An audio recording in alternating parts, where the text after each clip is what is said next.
Let's get to the battle over border funding and a federal judge ruling that construction of a private wall in Texas can move ahead and move forward. With us now, we have former ICE acting director Ronald Vitello.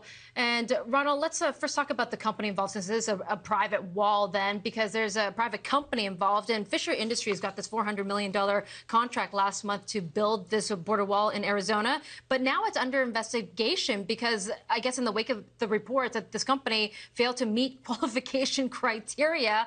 But the head of this company is a known Trump supporter. So do you think there are politics at play here?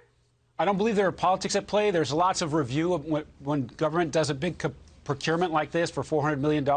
I've seen this company's website. I've seen the equipment that they put on. They claim to have a rapid installation system, so it's very interesting. They're going to use some of their own money to put up a 3-mile stretch, so we're all going to get to see whether they do this in quality and in the time that they think they can do it. It's important to note that half of the border is in Texas with Mexico, and most of it is in private hands. And so a judge allowing a particular landowner to build their own wall along the border is an important aspect of what could happen if other people are of like minds. And then the thing about building in the near the boundary, we have agreements with Mexico to regulate what goes in the floodplain. And so he'll have to sort through that, and that's part of what the judge looked at. Well, let me ask you also about news coming in tonight that Texas will become the first state to not participate in the federal refugee relocation program, with the governor of Texas actually saying that, quote, left by Congress to deal with disproportionate migration issues resulting from a broken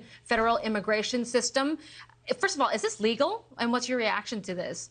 As I understand it, the president directed the agencies to make sure that the states would be amenable to accepting refugees under this process. And so if the executive branch controls immigration on this administrative side, I think it's legal in that sense. I do believe that the Governor Abbott will be challenged in the courts, but I also agree with him that for months and months of this year, most of last fiscal year, the border was under siege. That crisis was more acute in Texas than it was in any other place. And so this idea about a disproportionate share of the hundreds of thousands of people who came to the border with their children and then were released into the United States, some of them obviously migrated through Texas, but some of them probably elected to stay as well.